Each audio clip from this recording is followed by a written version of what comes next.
Skip so from welcome back to a brand new video. Let's get right into it. So you seen the news, breaking news. Jaime Munguia has tested positive for PEDs, bro. Yes, you heard me right, bro.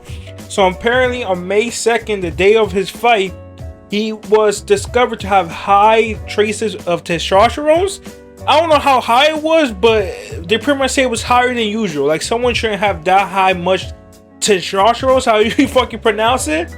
But pretty much, it's something sus, right?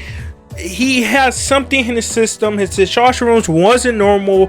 He fought Bruno Silva, and yeah, that's all we know. Now he has 10 days to fucking submit a B sample. Now, if you don't know what a B sample is, right? A B sample is pretty much the same sample, right? I learned a lot. You know what's funny? I learned a lot of this shit for the Ryan Garcia when Ryan Garcia tested positive, right? Always, every year, there's some big fighters that's testing positive, right? But it's wild that is another member from Canelo / Eddie Reynoso team. Now, before we talk about this, I want to talk about the B sample. So he got tested positive for the A sample, right? The B sample is pretty much the same thing as the A sample, right? So the A sample test positive, most likely the B samples also go test positive, right? The only way it doesn't test positive if it was a false positive, right? If you get me, right? You're still here, right? So again, his A sample, the first one, he pissed in 2 cups, right? A sample, B sample. The first cup tested positive. Now it could be a false positive. That's why they have 2 cups. Now he has 10 days to submit his second cup, that B sample, to see if it was a false positive, or he actually was, taking PEDs. Now, in my opinion, most of the times when this happened, same thing happened with Ryan Garcia last year. Most of the time, the B sample is also positive. The same thing happened. Ryan Garcia submitted his B sample, it was also positive. So most likely, this is positive. But we really don't know anything. The only thing we don't know what drug it was. The only thing that tested positive was his testosterone, bro. Like it was higher than normal. So we really don't know what drugs was in his system, what it was, right? But right now, we're just waiting, right? He has 10 days to submit his B sample. We're gonna see what happened. Number 2, Bruno Silva already responds saying, yo, this is bullshit. I want a rematch. I want this overturned. Most likely, if it is positive, which it will be, I think it will be, right? Most likely this fight will be turned to a no contest, and they're probably gonna have a third fight, right?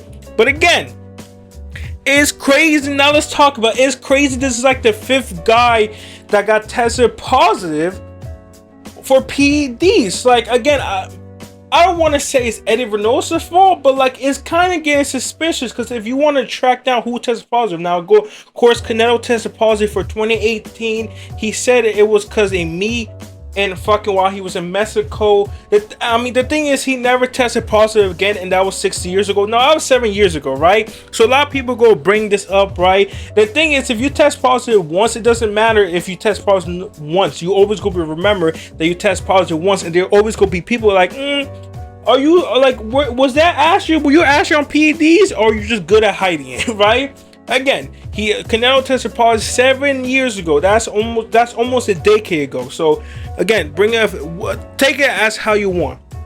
Another member, Oscar Valdez. Remember, Oscar Valdez tested positive, right? I don't think he got suspended or banned for it, but he fought 3 months from when he got tested positive. I don't know who he fought, but yeah, Oscar Valdez also tested positive. Then of course you got Jaime, and then of course you got Ryan Garcia, which I see a lot of people naming Ryan Garcia, and I'm like, do you like? I'm not doing heavy research, because again, Ryan Garcia was not under the Eddie Reynoso team. Yes, he trained with him, right? But he was under the Derek James team. He was under their handle. They were under their mantle, or whatever you want to fucking call it, right? So a lot of people are bringing up Ryan Garcia, like, oh, Ryan Garcia got tested positive, now Jaime, Eddie Reynoso.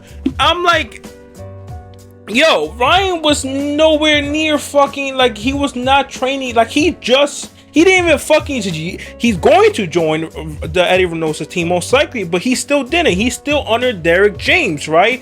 So a lot of people are trying to bring in Ryan Garcia, like, no, I feel like you're just bringing all these names so you can make a point, right? So you can try and make a point, which I'm kind of doing, but still. Also, Louis Nearly Now again, I don't know who Neri was training under. I don't know if he joined after, right? But again, you gotta know a lot of these fighters, right? A lot of these like trainers, I mean, they've trained a lot of different fighters, bro. So just because Eddie Reynoso trained them doesn't mean that he's the one supplying fucking PEDs, you know? Now it is suspicious, right? When there is smoke, there is fire, right? But like, you can't like blame for Canelo popped almost a decade ago, right?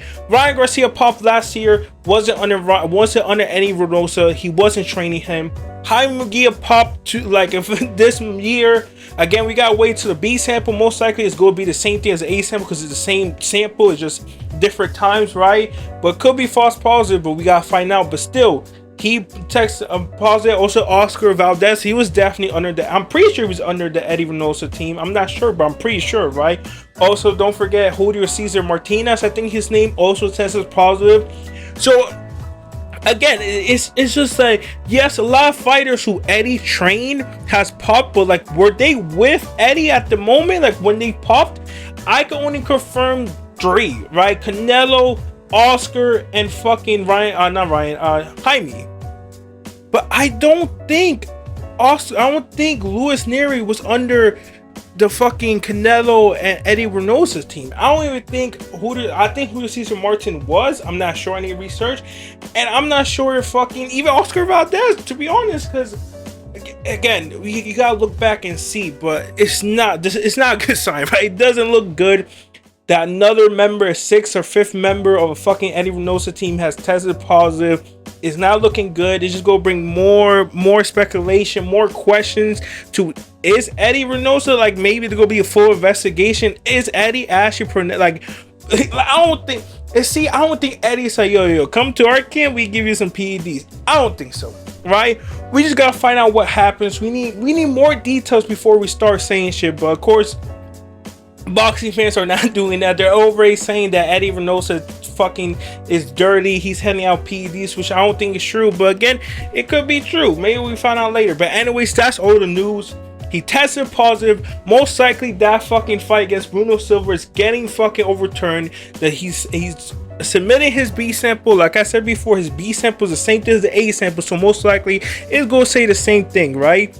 And yeah, we just gotta wait to see what happens after he submits his B sample. You're gonna have to wait some time, because remember with fucking Ryan Garcia, it took some time to, because it was like 2 weeks after the fight, then he submitted his B sample. It took a minute for him to see if it was positive, then he got positive, then he got his, suspension. So again, it's gonna be another fucking road. Hey, more content for me anyways. But anyways, let me know what you think. Do you think Eddie Reynoso team's dirty? This is the 5th member that fucking got test positive. I'm not sure. Let me know what you think. Yeah, fuck off.